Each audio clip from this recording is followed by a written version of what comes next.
Hello කොහොමද ඔයාලා හැමෝටම අදත් ඉතාමත් ආදරෙන් පිළිගන්නවා Life with my girls YouTube channel එකට.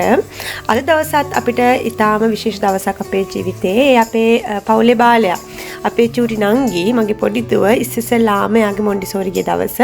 ඉතින් අද විශේෂ දවස කොහොමද අපි ලෑස්ති වුණේ කියලා තමයි වීඩියෝ එකේ ඔයගලන්ට බලන්න පුළුවන් වෙන්නේ. ඒ වගේම නංගිගේ දවස නිසා මම හිතුවා මගේ පහුගිය වීඩියෝ බලපු කට්ටිය දන්නවා මම කියලා තියෙනවා නංගිට මෙඩිකල් කන්ඩිෂන්ස් වගේක් තියෙනවා කියලා. ඉතින් මම අද ඒ ගැනත් කතා කරන්න ඕනයි කියලා හිතුවා. ඒ වගේම මෙහි චයිල්ඩ් කෙයා ඒ කියන්නේ කින්ඩර්ගාඩන්ස් මොන්ටිසෝරි කොහොමද අපි මේ දේවල් වලට ඇප්ලයි කරන්නේ අපි කොහොමද මේ දේවල් තෝරගන්නේ කියලාත් මගේ එක්ස්පීරියන්ස් එක ඕගොල්ලන්ත් එක්ක බෙදා ගන්න. ඉතින් අද දවසේ වීඩියෝ එකත් එක්ක දිගටම රැඳිලා ඉන්න කියලා ආදරෙන් ඉල්ලනවා.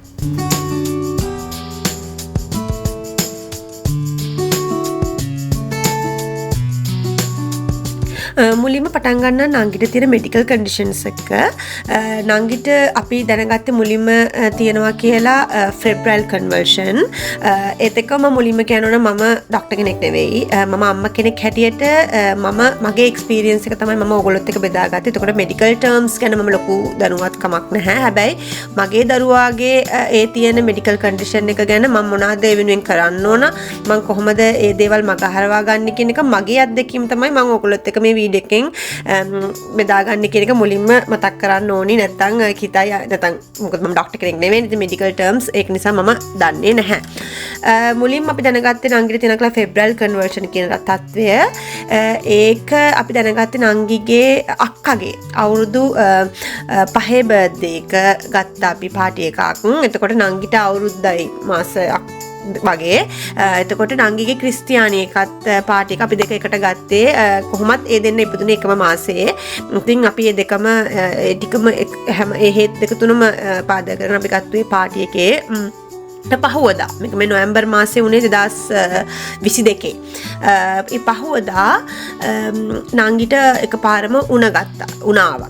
ඉතින් උණ ඇත්තටම ටිකක් වැඩි වුණා. මොකද මෙහි අපි ලංකාවේ නම් 99 ෆැරන්හයිට් වලින් කියන්නේ. ඕස්ට්‍රේලියාවේ අපි ගොඩක් වෙලාවට කතා කරන්නේ සෙල්සියස්. එතකොට 37.5 වලින් උඩයි කියන්නේ වැඩි කියන්නේ පොඩි දරුවෙක්ට විශේෂයෙන් පොඩි ළමයින්ට අපි කියන්නේ යාට ටෙම්පරේචර් එක තියෙනවා කියලා. ඉතින් වැඩි හිටිය කෙනෙක් නම් 38 වෙනකම් බලනවා. බට් පොඩි ළමයෙක්ට 37.5 වලින් 37.6 7 8 9 එහෙම කියද්දි ඒ කියන්නේ අපි බබෙක්ට උණ කියලා තමයි මෙහි ඩොක්ටර්ස්ලා කියන්නේ. ඉතින් නංගිගේ ටික ටික ටෙම්පරේචර් එක වැඩි වෙන්න ගත්තා. එයා එකපාරටම නිකන් ඇක්ටිව් ගතිය නැති වෙලා නිකන් මලානික වෙලා නිකන් කොට්ටේ මම කකුල් දෙක නලව හිටියේ. ඊට පස්සේ මම උණ බල තිබු හිටියා. මොකද කිසිම වෙන හේතුවක් තිබුණේ නැහැ. නංගිට හෙම්බිරිස්සාවක්වත් කැස්සක්වත් කිසිම දෙයක් තිබුණේ නැහැ. දැන් මේක පාටි එකට පහුවදා. එතකොට මම මගේ හොඳම යාළුවා ඩොක්ටර් අචිනි. එයා ඩොක්ටර් කෙනෙක්. එයා ලංකාවේ ඩොක්ටර් කෙනෙක්. එයා දැන් ඉන්නේ ඕස්ට්‍රේලියාවේ පදිංචි වෙලා. ඉතින් මම ටක් ගාලා එයාට කෝල් කරා. එයාත් පාටි එකට ආවා. මොකද එයාත් බබාව දැක්කා පාටි එකේදී එයා බබාව දැක්කා. ඉතින් මම ටක් ගාලා කෝල් කරා මෙහෙම බලන්නකෝ අචිනි උණ කියලා. ඊට පස්සේ එයා එයාත් මගෙන් අහම මොනවද තියෙන සිම්ප්ටම්ස් කියලා. මොකද කිසිම හේතුවක් නැහැ. හැබැයි එයාට උණ කියලා. ඊට පස්සේ එයා පොඩි නිසා ටක් ගාලා ඩොක්ටර් ගාවට අරගෙන යන්න කියලා. ඉතින් උණත් එන්න වැඩි වුණා. පැනඩෝල් දුන්නත් උණ එන්න වැඩි වුණා. ඉතින් මම ටක් ගාලා යාව අරගෙන ඩොක්ටර් ගාවට ගියා. ඉතින් ඩොක්ටර් ගාවට ගිහිල්ලා ඩොක්ටර් අපිව මගේ වාරේ එනකම් මම ඩොක්ටර් ගාව ටිකක් ඉන්න වුණා. මම ගෙදර හිටියේ නංගිව අඬවැය එක විතරක් අඳගෙන පැම්පි එක විතරක් අඳගෙන හිටියේ. බට් ඩොක්ටර් ගාවට එනකොට අපිට එහෙම යන්න බැහැ. මම ඉතින් යාව ඇඳුමකුත් දාගෙන එළියේ දා සීතලයි ටිකක්. ඉතින් සීතල නිසා මම යා පොඩි බ්ලැන්කට් එකකුත් වහගෙන ගියේ. ඒ ඩොක්ටර් ගාවේ ඉන්න ටිකට ඉතින් එකපාරම මගේ අතේ හිටිය දරුවා එකපාරට ළමයාගේ බෙල්ල පිටිපස්සට කඩාගෙන වැටුණා. කඩාගෙන වැටලා ඇස් දෙක රෝල් වෙලා උඩ ගියා. යන් නිල් වුණා. ඇත්තටම මම හිතුවේ එදා මගේ දරුවා මාව දාලා යන්න හැදුවද කියලා. මම ඇත්තටම මම බය වුණා. මම යට ගිරින් කෑ ගහුවා මගේ ඩොක්ටර්ගේ නම කියලා. ඊට පස්සේ ටක් ගාලා මගේ හස්බන්ඩ් මගේ යාළුවාට කෝල් කරා. මගේ හස්බන්ඩ්වත් මම ජීවිතේ ප්‍රථම වතාවට එච්චර යට ගිරින් කෑ ගහලා අඬනවා. හයියෙන් අඬනවා දැක්කේ. ඉතින් අපි බය වුණා ඇත්තටම. මේ මගේ ලයිෆ් එකේ මම ප්‍රථම වතාවට එහෙම සිද්ධියක් ඇස් දෙකෙන් දැක්කේ. ඔය ටීවී වල දැකලා තියෙන වීඩියෝස් වල. හැබැයි මගේ ඇස් දෙකෙන් ඒකත් මගේ දරුවට වෙනවා කියලා ඉතින් අම්මා කෙනෙක් හැටියට ඉතින් ඔයාලට හිතා ගන්න පුළුවන් නේ. මම ඊට පස්සේ කෑ ගැහුවා. ඊට පස්සේ අතරම ගියාම මෙඩිකල් සෙන්ටර් එකේ ડોක්ටර්ස් ටික ඔක්කොම ආවා. මොකද පොඩි දරුවෙක් නේ. ඔක්කොම ආවා. ටක් ගාලා මට මතක හැටියට ටක් ගාලා මට මතකයි තව නර්ස් කෙනෙක් ටක් ගාලා හොස්පිටල් එකට කෝල් කරා. 000 කෝල් කරා. ඇම්බියුලන්ස් දෙකක්ම ආවා. මොකද පොඩි දරුවෙක් නිසා සාමාන්‍යයෙන් පොඩි දරුවන්ගේ දෙයකට අපි ඇම්බියුලන්ස් කෝල් කරාම ඇම්බියුලන්ස් දෙකක් එනවා. එකක් පීඩියාට්‍රික් ඇම්බියුලන්ස් එකක් ස්පෙෂල් ඒ ඉක්විප්මන්ට්ස් ඔක්කොමත් එක්ක තව ඇම්බියුලන්ස් එකක් එනවා. ඒකෙත් එතන ෆස්ට් එයිඩ් ડોක්ටර්ස්ලා ඔෆිසර්ස්ලා නර්ස්ලාත් එක්ක එනවා. ඉතින් මෙයාලා ටක් ගාලා බබාව ඇඳක ලයි ඩවුන් කරා. ඊට පස්සේ එයාලා පැරමෙඩික් එකකින් බබාව අරගෙන හොස්පිටල් එකට අරගෙන ගියා. ඉතින් එතනදී අපිට මටයි මගේ හස්බන්ඩ්ටයි සම්පූර්ණ ඒගොල්ලෝ විස්තර කරා මොකක්ද උනේ කියලා. මොකද ඒගොල්ලන්ට උනත් හොස්පිටල් එකදී එවලේ දැන ඒ කියන්නේ ඒගොල්ලෝ බබාගේ යූරින් චෙක් කරා. එතකොට බබාගේ බ්ලඩ් ටෙස්ට් කරා. කිසිම හේතුවක් තිබුණ නැහැ. එයාගේ උනට දැන් ඒගොල්ලන්ටත් එක ප්‍රශ්නයක් වුණා මොකද කියලා. ඊට පස්සේ හැබැයි එයාලා කිව්වා මෙයාට ඇවිල්ලා තියෙන ෆෙබ්‍රයිල් කන්වර්ෂන් කියන තත්ත්වය බය වෙන්න එපා. මේක ඇවිල්ලා මේ බබාව සීස් වෙන්නේ ෆිට් එකවත් අර අපි ලංකාවේ මීමැස් මොරේ එපිලෙප්සි ඒ කිසිම කන්ඩිෂන් එකක් නෙවෙයි. මේක හරිම සාමාන්‍ය දෙයක්. මේක ළමයි 10 දිනක් ගත්තොත් 10 දිනකින් දෙන්නෙක්ට හෝ 3 දෙනෙක්ට හෝ එක්කෙනෙක්ට අනිවාර්යෙන් මේ තත්ත්වය තියෙනවා. මේ තත්ත්වය ගොඩක්ම බලපාන්නේ මාස 6ත් අවුරුදු 5ත් හෝ 6ත් අතර ළමයින්ට. ඒක අවුරුදු 6න් පස්සේ 5න් හෝ 6න් පස්සේ මේ ෆෙබ්‍රයිල් කන්වර්ෂන් කියන මෙඩිකල් කන්ඩිෂන් එක නැති වෙලා යනවා. හැබැයි ඒක ආවයි කියලා බබාගේ මොළේටවත් බබාගේ ස්නායු වලටවත් බබාගේ වර්ධනයටවත් කිසිම බලපෑමක් වෙන්නේ නැහැ. ඒක නිකන් ඇවිල්ලා බබාගේ ටෙම්පරේචර් එක ශරීරයේ වැඩි වුණාම නිකන් එයාගේ මොළේම එයාව නිකන් අර ඒ ජර්ම් එක දරා ගන්න එයාව ෂට් ඩවුන් කරනවා වගේ වැඩක්ලු උතර වෙන්නේ. සරලව කියනවා නම් මෙඩිකල් ටර්ම්ස් නෙමෙයි. ඉතින් ඒක ආපහු යථා තත්ත්වයටපත් වෙනවා. ඉතින් ඒක නිසා බය වෙන්න එපා කියලා කිව්වා. ඊට පස්සේ මමත් ඒ ගැන හෙව්වා. මගේ යාළුවා ડોක්ටර්ත් මගේ අච්චිනි යාළුවා ડોක්ටර් අච්චිනි මට එක්ස්ප්ලেইন කරා. ඉතින් යාගේ බය වෙන්න දෙයක් නෙමෙයි. මේක සාමාන්‍ය දෙයක්, සාමාන්‍ය තත්ත්වයක්. හැබැයි එහෙම වෙන හැම අවස්ථාවකම අනිවාර්යෙන් ડોක්ටර් ගාවට බබාව අරගෙන යන්න, ડોක්ටර්ට පෙන්නන්න පහවදා හෝ ඊට පස්සේ එදාම දවසේ හෝ. මොකද ගොඩක් හොඳයි අපි ඒ ගැන එහෙම දෙයක් වුණාම ඊට පස්සේ පොඩි චෙක් අප් එකක් දාගන්න එක කොකටත් හොඳ නිසා. ඉතින් මේ කන්ඩිෂන් එක එන්නේ මම කොහොමද බබාට උණ වැඩි වුණාම කලේ උණ එන එක ඕනම හේතුවක් මත වෙන්න පුළුවන්. උණ හෙම්බිරිස්ස කැස්ස හෙම්බිරිස්සා එහෙම නැත්නම් දැන් මේ වෙනකොට නංගිට අවුරුදු 3යි. දැන් අවුරුදු 3ට නංගිට මේ වෙනකොට 3 පාරක් ඔය සීස් එක හැදිලා තියෙනවා. දැන් අර පළවෙනිට අපි දැනගත් වෙලාවේ පහවදා අපි දැනගත්තේ නංගිට hand foot and mouth කියන ලෙඩේ තමයි හැදිලා තියෙන්නේ. ඒතර hand foot and mouth ලංකාවේ දැන් හරි බහුලව තියෙන පොඩි අය අතර දන්නර චුටි දියපට්ට වගේ එන්නේ අර පැපොල නෙවෙයි දියපට්ට වගේ එන්නේ. ඉතින් ඒකට ගොඩක් උණ වැඩි වෙනවා. ඉතින් ඒ උණ වැඩි වෙච්ච වෙලාවේ ශරීරයට බබාගේ දරා ගන්න බැරි වෙලා තමයි යාට සීස තත්ත්වය ආවේ. එතකොට ඒක තමයි හේතුව. ඒ උණේට හේතුව ඒක. ඉතින් ඊට පස්සේ අපි එකපාරක් ලංකාවට ගියා. එතකොට අපි ගියේ මේ ඕස්ට්‍රේලියාවේ වින්ටර් එක කාලේ ගියේ. ලංකාවට රස්නේ වින්ටර් එකේ ඉඳලා රස්නේට ගිහිල්ලා ආයේ වින්ටර් එකට ආවම යාට එතකොට ඒ වෙදර් චේන්ජ් එක දරා ගන්න බැරිලා එතකොටත් එයාට උණ වැඩි වුණා. එතකොටත් ඒක තමයි එතකොට හේතුව. එතකොටත් එයාට ඒ සීස තත්ත්වය ආවා. ඊට පස්සෙත් ඔය වගේම හෙම්බිරිස්සා කැස්ස වගේ අමාරුවක් ඇවිල්ලා එතකොටත් උණ වැඩි වෙලා ওই වගේ සීස තත්ත්වයක් ආවා. ඉතින් ඒ වෙලාවට සාමාන්‍යයෙන් නංගිට මම කියන්නේ මට තේරෙනවා මෙයාට ටක් ගාලා මෙයාගේ ඇඟේ උෂ්ණත්වය වැඩි වෙනවා මෙයාට උණ එනවා කියලා මට ලැබිලා තියෙන උපදෙස් එක්කලා මම කරන්නේ ටක් ගාලා ඒකට රෙඩි වෙනවා. කියන්නේ දැන් මේ දැන් මං කියන්නේ නංගිට 3 පාරක් මේ වෙනකොට සීස් එක ආවා කියලා. හැබැයි ඒක ඒ විතරක් නෙවෙයි නංගිට ඊට වඩා ස්වාර ගානක් උණ ඇවිල්ලා තියෙනවා. ඒ කියන්නේ උණ එන හැම පාරටම සීස් එක එනවා කියන එකත් නෙවෙයි. ඒකේ උණ අණුව ඒ උණේ ටෙම්පරේචර් එක වැඩි වෙන විදිහ අනුව ඒකට හේතුව කියන්නේ උණ එන්න හේතුව අනුව ඒ සීස් එක එන එක සමහරට එන්නත් පුළුවන් නොවෙන්නත් පුළුවන්. ඉතින් මම ඒ උණාට හැම වෙලාවෙම නංගිට ටෙම්පරේචර් එක වැඩි වෙනකොට උණ තත්ත්වයක් එනකොට මම රෙඩි වෙලා ඉන්නවා. මට වෛද්‍ය උපදෙස් හොස්පිටල් එකෙන් කියලා තිබුණේ පුළුවන් නම් ඔයා ඒ වෙලාවට වීඩියෝ කරන්න කියලා ඒ සීස් එක වීඩියෝ කරන්න කියලා. මොකද මම එක්ස්ප්ලේන් කරනකොට නම් මෙහෙමයි උනේ කියලා ඒගොල්ලන්ට බලන්න පුළුවන් මේක ෆෙබ්‍රයිල් කන්වර්ෂන් සීස් එකක්මද එහෙම නැත්නම් මොකක් හරි වෙනස් දෙයක්ද කියන එක තේරුම් ගන්න පුළුවන් නිසා. ඉතින් මම ගොඩක් වෙලාවට කරන්නේ නංගිව ගොඩක් පරිස්සම් කරනවා. ඉතින් ගොඩාක් වෙලාවට සීත වෙලාවට එහෙම එළියට යවන්න කරන්නේ නැහැ. ඉතින් එයාගේ කෑම පිළිබඳව මම සැලකිලිමත් වෙනවා. ඉතින් විශේෂයෙන්ම නංගිට එහෙම වුණ වගේ මට දැනුණා මම ටක් ගාලා කරන්නේ නංගිගේ ඇඳුම් දැන් ගොඩාක් සීත දවස්වල ගොඩාක් අපි වූල් වගේ ඇඳුම් යන්දින්. ඉතින් ඒ වෙලාවට ටක් ගාලා ඇඳුම් ටික අයින් කරලා සැහැල්ලු තුනි වගේ ඇඳුමක් හඳනවා. සීතලෙම තියන්නත් බෑ. සැහැල්ලු ඇඳුමක් හඳනවා. දැන් සමයකේ වගේ නම් මම ටක් ගාලා ඇඳුම් ටික ගලවලා යව ආණ්ඩවැය එක හෝ වේවා නැත්නම් ආණ්ඩවැය එක පොඩි ස්කින් එකක් හෝ වේවා අඳලා තියෙනවා. එයාව නිතරම හයිඩ්‍රේට් කරනවා. ඒතර හයිඩ්‍රොලයිට් වතුර එතකොට බීම ಜಾති කියන්නේ අර පාට පැණි බීම පාට බීම නෙමෙයි මොන හරි ජූස් එකක් ඒ වගේ එහෙම දෙනවා. එයා කැමති කෑමක් එයාට කන්න දෙනවා. එයාව කොහොම හරි මේ විදිහට හයිඩ්‍රේට් කරලා තියෙනවා. ඒ විතරක් නෙමෙයි ඉතින් මම නිතර උණ බලනවා. උණ කොහොමද කියලා එක රෙකෝඩ් කරගන්නවා. මෙහෙ වැඩි වෙනවද කොහොමද කියලා ටක් ගාලා පැනඩෝල් නියුරොෆීන් ඒ බෙහෙත් දෙනවා. ඉතින් ඒ විතරක් නෙමෙයි අනිවාර්යයෙන්ම මම නංගිගේ මොන හරි පුංචි වෙනස්කමක් තිබ්බත් මම අනිවාර්යයෙන්ම ડોක්ටර්ට පෙන්නනවා. ඒ වගේම මම මේ වෙලාවේ ආදරෙන් මතක් කරනවා ડોක්ටර් අචිනි මගේ යාළුවා. එයා ගොඩාක් මට සපෝට් කරනවා නංගිගේ මෙඩිකල් කන්ඩිෂන් එක. ඉතින් එයාව මම ටක් ගාලාට කෝල් කරනවා මැසේජ් කරනවා. ඉතින් ඒ විදිහට තමයි මොකද සීස එකක් බබෙක්ට එනවා නම් අපිට ඒක තේරෙනවා. ඒ කියන්නේ ටක් ගාලාට උණ වැඩි වෙනකොට එයා ඇක්ටිව් වෙන එක නවතිනවා. ගොඩක් එයාට අමාරු නම් ඇක්ටිව් ගතිය නැති ගොඩක් පොඩි බබාලට උණ තිබ්බයි කියලා නේද සමහරවල් අපි කියනවා ඔයාට නෙමෙයි උණ අපිටයි උණ. ඒක දඟලනවා. එයා පොඩි එකා අපිට ළඟ තියන් ඉන්න බෑනේ. ඒ කියන්නේ එයාට උණ තිබ්බට එයාගේ ඇඟ ෆිට. දැන් මේ වගේ අමාරු වෙනකොට එයා වෙනදා වගේ කන්නේ බොන්නේ නැහැ. එයා නිකන් පැත්ත ගහලා ඔළුව ගහලා ඉන්න බලනවා. එතකොට ඒ විතරක් නෙමෙයි එයාගේ තොල් නිල් පාට වෙන්න ගන්නවා. ශරීරයේ මූණ දැන් අපේ සාමාන්‍යයෙන් අර තියෙන පාටට වඩා එයා පේල් වෙන්න ගන්නවා. එතකොට S2 රෝල් අප් වෙන්න ගන්නවා. උඩට එතකොට නියපොතු නිල් වෙන්න ගන්නවා. අර ඒ වගේ උණ වැඩි වෙලා සීස තත්යකට එනවා නම් ඒ වගේ පුංචි සිම්ප්ටම්ස් කලින් පේනවා. ඉතින් එහෙම වෙලාවට ටක් ගාලා අපි රෙඩි වෙන්න ඕනි. දැන් මෙහෙම එකක් එන්න පුළුවන් කියන එකට අපි ලෑස්තිලා ඉන්න ඕනි. ඉතින් ඒ වෙලාවට අපි කරන්න ඕන ටක් ගාලා බබාව හොඳ ලොකු සෝෆා එකක් එහෙම නැත්නම් ඇඳේ හරි කිසිම එකට අනාරක්ෂිතව නෙමෙයි. කියන්නේ දැන් ඔය පුටු කොහේ හරි වදිය කොහේ ගැහෙන එකනේ වෙන්නේ. එතකොට කොහෙවත් ඔළුව වදින්න නැති වෙන රෝල් වෙලා වැටෙන්නේ නැති වෙන විදිහට එයාව සේෆ් එයාගේ ඒ හතර මායිම කිසිම දෙයකින් එයාට කිසිම වෙන ඩේන්ජර් එකක් එන්නේ නැති වෙන විදිහට එයාව වම් පැත්තට හරවලා එයාව ඒ සීසේ තත්ත්වයේ තප්පර ගානයි තියෙන්නේ.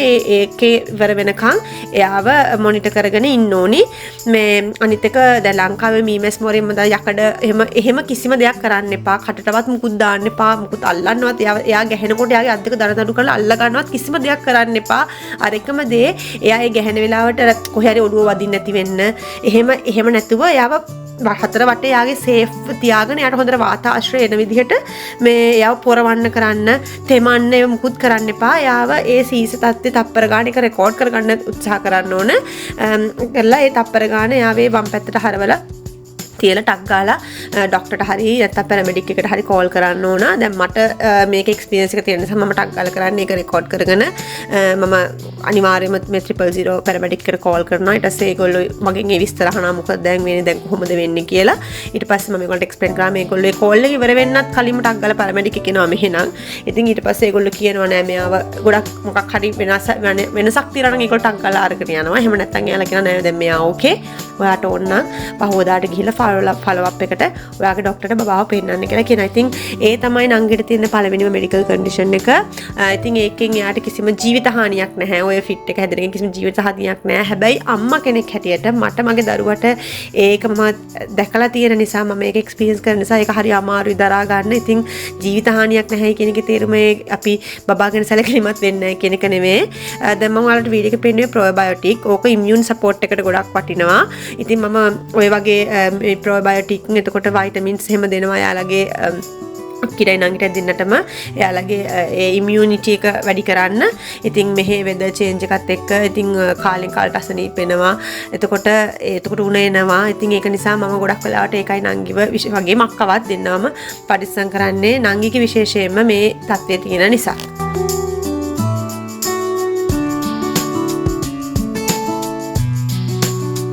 නංගිට ඊළඟ තියෙන මෙඩිකල් කන්ඩිෂන් එක තමයි ඇනෆිලැක්සිස්. ඇනෆිලැක්සිස් කියන්නේ ඒක නම් ටිකක් ජීවිතයට තර්ජනයක් වෙන්න පුළුවන් විදිහේ මෙඩිකල් කන්ඩිෂන් එකක්. ඒක ඇවිල්ලා ඇලර්ජි එකක් නංගිට තියෙන්නේ. මොකද ඒකත් මම දැනගත්තේ නංගිට අවුරුද්දයි මාස 6ක්ද 8ක් වගේ කාලයක් යනකොට. දැන් අපි හැමෝම දන්නවනේ නිව්ටෙලා කියලා චොක්ලට් ස්ප්‍රෙඩ් එකක් තියෙනවා. ඒ වගේ මෙහි කොස්කෝ එකේ ගන්න තියෙනවා පිස්තාෂියෝ වලින් හදපු ඒ වගේම ස්ප්‍රෙඩ් එකක්. ඉතින් අපි මම ඕක කකා කනවා අපි ආසයි. ඉතින් චූටි කල් නංගිට දෙන්නේ නැහැ. මම දවසක් ඕක නංගිට මම පාම් පෙත්තක් කාලා ඒකේ වාටිය ඒකට යාගේ දසුත් ඇවිල්ලා චුටි චුටි දත් ඇවිල්ලා එකේව හපනවා. ඉතින් කොච්චර ටීතින් ටොයිස් දුන්නත් එයාලා ඒව හපන්නේ නැහැ. ඉතින් එයාලා හොයන්නේ ප්ලාස්ටික් කෑලි ඔය කෝප්ප කෑලි ඕවා. ඉතින් ඒකට සමහරට අගල පාන් වාටිය එයාට දුන්නා හප ඉන්න කියලා. ඉතින් එයා ඒක හප ඉඳලා මම මොකක් හරි වැඩකට ගිහිල්ලා එනකොට එයාගේ ඇස් දෙක හොඳටම කසනවා. ඊට පස්සේ මම බලනකොට එයාගේ ඇස් දෙක හොඳටම ඉදිමිලා පළු දාලා තොල් දෙක ඉදිමිලා පළු දාලා නහයෙන් කොටු දිර ගලනවා. මම ටක් ගාලා බය වෙලා මම ෆොටෝ එකක් ගහලා මගේ යාළුවා හායි ડોක්ටර් අචිනි එයාට ආයි මෙසේජ් එකක් දැම්ම මෙහෙම ප්‍රශ්නයක් මොකද කරන්නේ කියලා. ඊට ටක් ගාලා ශාලිනී මේක ඇනෆිලැක්සිස් එක ටක් ගාලා කෝල් කරන්න ඇම්බියුලන්ස් එකට. ඊට පස්සේ මම ඇම්බියුලන්ස් එකට කෝල් කරා. ඊට පස්සේ යා මට කිව්වා ඇන්ටිහිස්ටමින් තියෙනවා නම් දෙන්න කියලා. ඉතින් ඇන්ටිහිස්ටමින් කියන්නේ අපි අර hay fever allergies දැන් weather change එක hay fever allergies වලට අපි පාවිච්චි කරන claritine Zyrtec එතකොට ඒ වගේ ඒකේ මම ගෙදර තියන් ඉන්නවා පොඩි බබෙක් ඉන්නකොට නිතර එක බෙහෙත් වර්ග මම කොහොමද තියන් ඉන්නවා හදිස්සියකට. ඉතින් ටක් ගාලා මං ගාලා ඇන්ටිහිස්ටමින් තියලා මම එයා මට මගේ යාළුවා මොකද ඩෝසේජ් එකක් දුන්නා. මොකද අපි දෙන්නගේ බබාලා සම වයස ගොඩක්. ඉතින් ඒක නිසා එයා දන්නවා. ඉතින් එයා ටක් ගාලා මෙන්න මේ ඩෝසේජ් අනික ડોක්ටර් කෙනෙක්. එයා කිව්වා මෙන්න මේ ඩෝසේජ් එක ටක් ගාලා දෙන්න කියලා. ඊට පස්සේ මම එයාට දුන්නා. එතකොට ඒ පළු ගතිය අඩු වුණා. ඒත් එක්කම පැරමෙඩික් එක ආවා. ඒගොල්ලෝ චෙක් කරලා බලලා කිව්වා නැහැ මෙයාට ලයිෆ් ත්‍රෙටන් එකක් නැහැ මේ වෙලාවේ ප්‍රශ්නයක් නැහැ. හැබැයි ඔයා අනිවාර්යයෙන්ම GPට පෙන්නලා බබාව ගිහිල්ලා රොයල් චිල්ඩ්‍රන් එකේ ඇලර්ජිස් ඩිපාර්ට්මන්ට් එකේ අපොයින්ට්මන්ට් එකක් දාන්න කියලා. ඊට පස්සේ මම ડોක්ටර් ගාවට ගියා. ડોක්ටර් මට දුන්න ලෙටර් එකක්. ඊට පස්සේ ආව අරගෙන ගියා අපි එයාට ක්ලිනික් දුන්නා රොයල් චිල්ඩ්‍රන් එකේ ඇලර්ජිස් සම්බන්ධව තියෙන ඩිපාර්ට්මන්ට් එකේ. ඒත් එක්ක මගේ යාළුවත් කිව්වා පුළුවන් නම් ඔයා මැකාස් කියලා එකක් තියෙනවා.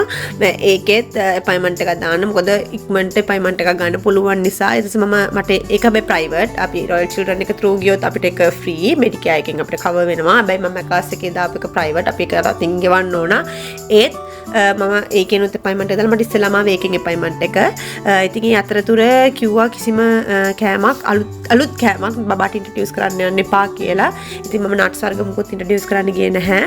ඊට පස්සේ මගේ පළවෙනි අපොයින්ට්මන්ට් එක වෙලාවේ ડોක්ටර් කිව්වා මෙයාට ප්‍රික් ටෙස්ට් එක කරන්න ඕන කියලා. එයා මගේ විස්තරය ඇහුවට පස්සේ ඊට පස්සේ චූටි අයගේ සාමාන්‍යයෙන් ප්‍රික් ටෙස්ට් එක කරන්නේ පිටේ. ලොකු කෙනෙක් නම් සාමාන්‍යයෙන් අපේ ආම් එකේ කරන්නේ මොකද හොඳ ඉඩ ප්‍රමාණයක් තියෙන නිසා. පොඩි අය කරන්නේ පිටේ මොකද ඉඩ ප්‍රමාණයක් නැහැනේ. ගොඩක් අර එක කෑම ಜಾති ඒ ඇලර්ජි කෑම ಜಾති ටෙස්ට් කරලා බලනවා ඒගොල්ලෝ. ඉතින් මට කිව්වා ඔයාට බබාට ඉන්ට්‍රොඩියුස් කරලා නැති නට්ස් ಜಾති ඒ වගේ මොකට සැක හිතෙන බබා මොනවා හරි පහුගිය කාලේ මොනවා හරි රියැක්ෂන් එකක් කෑමකට කරලා තියෙනවා නම් ඒ සැක හිතෙන කෑම ಜಾති ඔක්කොම අරන් එන්න කියලා. පස්සේ මට මතක් වුණා චූටි කාලේ බබාලට කැඳපත දෙනකොට පරිප්පු දානවනේ. ඉතින් නංගිට පරිප්පු කනකොටත් කට දෙපැත්තේ අර ලත්තු පළු දාම්මා. මට නංගිට ඒ වෙනකොට බිත්තර 3 පාරක් ඉන්ට්‍රොඩියුස් කරා. 3 පාර මෙයා වමනේ දැම්මා. ඒ වගේම කජු හොදි කවලා එදත් බබා වමනේ දැම්මා. මට ඒකත් ඔළුවේ තිබුණා. මම ඒ කෑම ಜಾති ඒ නට්ස් ටික ඔක්කොම නම් හොස්පිටල් එකෙන් ප්‍රොවයිඩ් කරනවා. ඒ ටික අරගෙන මම ගියා ප්‍රික් ටෙස්ට් එකට. ඊට පස්සේ ඒගොල්ලෝ ඒ කෑම ಜಾති ඔක්කොම පොඩි කට්ටක් තියෙනවා. ඒ කට්ටට ඒ කෑම එක ඇනලා ඊට පස්සේ ඒගොල්ලෝ පිටට අනිනවා. ඇනලා ඒ මොන කෑමකද කියලා එතන ලියාගෙන ඒගොල්ලෝ විනාඩි 15ක් බලනවා. බලලා එතනින් ඒ එන පළු දානවනේ පළු එක ඒගොල්ලෝ මනිනවා. එතකොට ඒ මනලා ඒගොල්ලන්ගේ තියෙනවා ඒක මිනුමක්. එතනින් එහාට වඩා ලොකු පළුවක් නම් දාන්නේ. ඒගොල්ලෝ කියනවා හා මේ බබා මේ කෑමකට ඇලර්ජික් තමයි කියලා. ඊට පස්සේ ඒගොල්ලෝ ඊට පස්සේ එකට එයාව කියනවා මෙයා ඇනෆිලැක්සිස් මෙන්න මේ අදාළ දේවල් වලට ටික. ඉතින් එහෙම ටෙස්ට් එක කරලා නංගිට පරිප්පු බිත්තර කැෂු පිස්තාෂියෝ මැකඩමියා සහ බ්‍රසීල් නට් කියන ඒ කෑම ಜಾති 6ට නංගි ඇලර්ජික් කියලා ඒගොල්ලෝ ඩයග්නයිස් කරා. ඉතින් ඒකට ඊට පස්සේ දුන්නා එහෙම ඒ ඇලර්ජි තත්ත්වයක් ආවම ඒක අපි මග හැරව ගන්න ඒගොල්ලෝ අපිට දෙනවා EpiPen කියලා එකක් ඇඩ්‍රිනලින් තියෙන පෙන් එකක් ඒ පෙන් එක අපිට යූස් කරන්න කොහොමද කියලා පෙන්නලා ඒගොල්ලෝ කියනවා මෙහෙම අවස්ථාවක් ආවම මේක යූස් කරන්න ඕන හැබැයි ඇලර්ජි එන හැම මොහොතකම මේ ඒ ඇලර්ජි එක ඇවිල්ලා ඒක ඇනෆිලැක්සිස් තත්යකටපත් වුණොත් තමයි අපි මේ පෙන් එක යූස් කරන්න ඕන ඒ කියන්නේ දැන් අපි මොන හරි ඇලර්ජි වෙච්ච කෑමක් කනවා නංගිට කැවුණා කියන්නේ අපිට හොද එහෙම එකක් තියෙනවා නම් ඒක ආවම පළුවක් දෙකක් දාපු පමණට අපි අර ඇඩ්‍රිනලින් බෙහෙත් එක විදින්න නැහැ එතකොට අපිට ඇන්ටිහිස්ටමින් එකක් යූස් කරලා මේ ඒක අපිට මග අරව ගන්න පුළුවන්. හැබැයි ඒ ඇලර්ජි එක ඇවිල්ලා හුස්ම ගන්න බැරුව එතකොට අපිට පපුව හිර කරනවා වගේ නහයෙන් හොටු දියර ගලලා කියන්නේ ඉදිමිලා වගේ ඒ වගේ තත්ත්වයක් ආවම අනිවාර්යෙන් අපි ඒ බෙහෙත් එක යූස් කරන්න ඕන. නංගිට නම් තාම මේ වෙනකන් EpiPen එක යූස් කර ඒකට අපි කියන්නේ EpiPen එක කියලා. ඒක යූස් කරන්න කිසිම අවස්ථාවක තෑන්කෝ තාම අවශ්‍ය වෙලා නැහැ. ඒක අවශ්‍ය වෙන්නේ පයි කියලා මම ප්‍රාර්ථනා කරනවා. මොකද මේ ඇලර්ජි තත්ත්වය මුළු ලයිෆ් ටයිම් එකටම තියෙනවා. හැබැයි නංගිගේ මේ වෙනකොට පරිප්පු වලට තියෙන ඇලර්ජි තත්ත්වය නැති වෙලා තියෙන්නේ. මොකද එයාට ඒකෙන් ලොකු ඉෆෙක්ට් එකක් උනේ නැහැ. හැබැයි තාම අදටත් බිත්තර සහ නට්ස් වර්ග එයාට කන්න බෑ. ඒ නට්ස් වර්ග වැඩිලා හිතන්නකෝ මම කජු එකක් කාලයට නිකන් කිස් එකක් දුන්නත් ඇති යාගේ කම්බුල එතන පල්ලුවක් දාන්න. එච්චරටම යා ඒකට සෙන්සිටිව්. ඉතින් මේ ඇනෆිලැක්සිස් කියන තත්ත්වයෙන් කෙනෙක්ව දරුණුවට ඒ ඇලර්ජි එක වැඩි වුණොත් කෙනෙක්ව මරණයට පවා පත් වෙන්න පුළුවන්. මොකද ඒක පෙනහළු වලට සහ ඒක අපේ හුස්මට බලපාන නිසා. ඉතින් ඒක තමයි නංගිගේ තියෙන අනිත් මෙඩිකල් කන්ඩිෂන් එක. ඉතින් මම හරිම කන්සර්න් ඒකයි. ඉතින් thank god මෙහි හොස්පිටල් වල විතර නෙමෙයි මෙහි චයිල්ඩ් කෙයාර් වල පවා nuts free කියන පොලිසි එක හැමතැනම තියෙනවා. ඉතින් ඒක නිසා නංගිට මම චයිල්ඩ් කෙයාර් එකට යනකොට මොන්ඩිසෝරි එකට යනකොට බය වෙන්න දෙයක් නැහැ. ඉතින් ඒක තමයි අනිත්ම හේතුව. නංගිවත් මම අවුරුදු 3ක් යනකම් මං ගාව තියාගත්තු. මං කොහෙ ගියත් කෑම ගැන පරිස්සම් වෙන්නේ නංගිගේ. මොකද අපි කියන්නේ කජු හැන්දක් කින් හරි පිස්තාෂන හැන්දකින් දාන ඒ හැන්ද එයාගේ කෑම එකට දාලා කැවුවත් ඇති. කෙනට හුස්ම වැදුනත් ඇති. ඉතින් ඒක තමයි යාගේ අනිත් තත්වය මෙඩිකල් කන්ඩිෂන් එක. ඉතින් ඔය දෙකත් එක්ක තමයි මම කන්සර්න්. ඇනෆිලැක්සිස් කියන එක වුණත් මෙහි ළමයි 10 දෙනෙක් ගත්තොත් 10 දෙනෙක්ගෙන් එක්කෙනෙක්ට අනිවාර්යෙන් වගේ තියෙනවා. හැබැයි ඒක අපි ඇවිල්ලා තියෙන අපේ බෑග්ග්‍රවුන්ඩ් එකක් මම අපි ශ්‍රී ලංකාවේ. එතකොට ලංකාවේ ඉන්දියාව වගේ රටවල් වලට ඕක හරිම අඩුයි. ඉතින් මෙහි ඔස්ට්‍රේලියාවේ බබලට හරියට තියෙනවා හරිම බහුලයි ඒක. ඉතින් මට ඒ වුණාට කල්ලුත් දෙයක් මගේ පවුලේවත් කාටවත් ඒක නැති නිසා ඉතින් මට ගොඩක් කාලයක් ගියා මගේ බබාගේ මෙඩිකල් කන්ඩිෂන් එකට මගේ මනස හදාගන්න. සමහර විට කෙනෙක් හිතනවා අපෝ අපිත් දන්නවා මගේ බබාටත් තියෙනවා. ඒත් අම්මා කෙනෙක් හැටියට ඒක තමුන්ගේ දරුවාට තියෙනවා දැනගත්තම ඒන ෆීලිං එක ඒක හරි අමාරුයි ඒකට ඇඩප්ට් වෙන්න. ඉතින් ඒක තමයි මට මම චුට්ටක් කාලයක් එකට ගත්තා. ඉතින් ඒක මම මේ ගැන රිසර්ච් කරා. ඉතින් මම කොහොමද මේ දේවල් වළක්ව ගන්න කියලා ඉතින් මම අදටත් අපේ ගෙදරට සාමාන්‍යයෙන් පිස්තාෂියෝ මැකඩමියා වගේ දේවල් ගේන්නේ නැහැ. ඉතින් බිත්තරයක් අක්කිට දෙන්න ඕන නිසා අපිත් මමත් බිත්තර කනවා. ඉතින් අපි ඒ ගෙනාවත් මම හැම වෙලාවෙම සැලකිලිමත් වෙනවා. මම ඒවා යූස් කරලා කෑම හදනකොට නංගිගේ කෑම එකත් එක්ක කවදාකවත් ඒ දෙක කන්ටැමිනේට් නොවි තියන්න. ඉතින් දෙන්න ලන්ච් බොක්ස් වලදී ඔයගොල්ලෝ දකින්න ඇති මම ඒවට උනත් nuts free ඒ කියන්නේ හැම අපි shopping center එකෙන් බඩුවක් ගත්තත් මම හැම වෙලාවෙම ingredients මොනවද තියෙන්නේ කියලා බලනවා. ඉතින් මෙහි ඒක හරි බහුල දෙයක් නිසා nuts free කියන සල්කල්පෙට අපු ගොඩාක් කෑම ಜಾති තියෙන ඕස්ට්‍රේලියාවේ. ඒ කියන්නේ හරි ලේසි අපිට. අතර මෙහි හරි ලේසි කින් බබාලට කෑම ටිකක් හොයා ගන්න උනත් මොකද ඒගොල්ලෝ කෙලින්ම එහෙම ඒක හරි බහුල නිසා ඒකට අදාළ කෑම ಜಾති එහෙම තියෙනවා. ඉතින් ඒක නිසා තමයි නංගි ගැන මම මෙච්චර සැලකිලිමත් වෙන්නේ. ඉතින් ඕක තමයි නංගිට තියෙන මෙඩිකල් කන්ඩිෂන් දෙක. ඉතින් ඒ දෙකත් එක තමයි මම යා පරිස්සම් කරන් ඉන්නේ. මොකද යා ටික ලොකු වෙනකොට යාට තේරෙන වයස වෙනකොට යා දන්නවා මට මේ කෑම කන්න හොඳ නෑ කියලා. ඉතින් මේ චූටි වයසේ අපි අහුවෙන දේ අතර අහුවෙන දෙක හට ඉදා ගන්න වයසනේ. ඉතින් ඒක නිසා තමයි හරිම පරිස්සම් කරගන්න ඕනි. ඉතින් විශේෂයෙන්ම ඇනෆිලැක්සිස් තත්ත්වය මොකද ඒකෙන් ඒක දරුණු වුණොත් හරියට ඒක නිසි ප්‍රතිකාර නිසි ෆස්ට් ඒඩ් එක ආවේ නැත්නම් ඒකෙන් ජීවිතේට පවා හානියක් වෙන්න පුළුවන් නිසා. දැන් ඉතින් මගේ කතාවත් එක්ක මගේ කැම මේසේ වල දැක්කා නංගි කොහොමද මම රෙඩි කරේ කියලා දැක්කා. දැන් අක්කි ඉස්කෝලේ යන ලෑස්තිලා ඉන්න. අද තුන් දෙනාම අක්කිත් ඉස්කෝලේ යනවා, හස්බන්ඩ්ත් උඩට යනවා, නංගිත් මොන්ඩිසෝරි යනවා. ඉතින් ඔහොම තමයි නංගි මොන්ඩිසෝරි යන ලෑස්ති වෙන දවසේ. ඉතින් අපි දැන් මේ නංගිත් එක්ක පිටත් තමයි යන්නේ. දැන් නංගි මොන්ඩිසෝරි කියන්නේ කින්ඩර්ගාඩන් ගැන කියනවා නම් ඔයා ඕස්ට්‍රේලියාවේ ජීවත් වෙන කෙනෙක් නම් එතකොට ඔයාට PR එක හෝ සිටිසන්ෂිප් එක තියෙනවා නම් 3-year-old and 4-year-old kind එක කියන එක දැන් ගවර්න්මන්ට් එකෙන් ෆ්‍රී කරලා තියෙන්නේ. හැබැයි ඔයාලට සතියකට පැය 15ක් තමයි allocate කරන්නේ. ඒ පැය 15 පැය 7මාර සෙෂන් දෙකකට හෝ එහෙම නැත්නම් පැය 5 ගාන සෙෂන් 3කට සමහර කින්ඩර්ගාඩන්ස් වල ඒ විදිහට වෙන් කරලා තියෙනවා. ඉතින් ඒගොල්ලන් සම්පූර්ණයෙන් ෆ්‍රී. හැබැයි ඔයාලා PR එකවත් සිටිසන්ෂිප් එකක්වත් තියෙන කෙනෙක් නෙවෙයි නේද? ඉතින් ඔයාලට අනිවාර්යෙන් ගෙවන්න ඕන. ඒ වගේම ඔයාලා ප්‍රයිවට් දැන් මේ මම බබා යන්නේ කවුන්සිල් කින්ඩ් එකට ගවර්න්මන්ට් එකෙන් කරන කින්ඩ් එකකට. ඉතින් එතකොට කොහොමත් අපි ගෙවන්න නැහැ. හැබැයි මේ ෆැසිලිටි එක ගොඩක් මෙහි ප්‍රයිවට් කින්ඩර්ගාඩන්ස් වලත් තියෙනවා. එතකොට ඔයගොල්ලන්ට පැය 15 එක්සෙම්පෂන් එක හම්බෙලා ඉතුරු එක්ස්ට්‍රා දවස් ගානට ඔයාලා ගෙවන්න ඕනේ. දැන් නංගිගේ එකේ දවස් 2යි තියෙන්නේ. ඉතින් ඒ දවස් 2 කරනකොට යාර වෙන එක්ස්ට්‍රා දවස් මෙතන නෑ. එහෙමනම් මම ප්‍රයිවට් තැනකට යව දාන්න ඕන. මම අතින් එතකොට වියදම් කරලා. ඉතින් ඒකට එක් කවුන්සිල් එකේ ඔයගොල්ලන්ගේ ඉන්න පැත්තේ අදාළ කවුන්සිල් එකේ වෙබ්සයිට් එකට ගියාම kind enrollments කියලා තියෙනවා. 3-year-old kind enrollments හෝ 4-year-old kind enrollments කියලා. ඒ අනුව දැන් මේ අවුරුද්ද නම් මේ කාලේ දැන් මේ අපි මාර්තු වලනේ ඉන්නේ. මේ කාලේ එන්රෝල්මන්ට්ස් ගන්නවා ලබන අවුරුද්දට. ඉතින් එහෙම තමයි නංගිව මම ඒකට එන්රෝල් කරේ. එතකොට ඕගොල්ලන්ට ඒ අදාළ ඩොකියුමන්ටේෂන් ෆිල් කරාම ගවර්න්මන්ට් එකෙන් ඔයාලට අප්‍රූව් එක එනවා ඔයා එන්රෝල් වෙලා තියෙන්නේ කියලා. එතකොට මේ ඇවිල්ලා 3-year-old and 4-year-old kind එක child care එක නෙමෙයි, බබා බලා ගන්න එක නෙමෙයි. child care වෙනයි, kind වෙනයි. එතකොට ඒ අනුව ඒක හොඳට තේරුම් ගන්න. මොකද child care වලට ඔයාලා අනිවාර්යෙන් පේ කරන්න ඕනි. ඒතර kind එකෙත් government kind එකේ ඒ අදාළේ පැය ගන්න යනකම් ඔයාලට government එකෙන් benefit එක හම්බ වෙනවා. ඊට පස්සේ ඉතුරු extra ගෙවනවා නම් කියන්නේ දවස් 5ම වැඩ නම් කෙනෙක් නම් අනිවාර්යෙන්ම ඉතින් වැඩ කරනකොට ඒතකොට දවස් 3ක් අපි යවන්න එපා බබා ඉතුරු දවස් 3ක්. එතකොට ඔයාලා out of the pocket pay කරන්න ඕනි.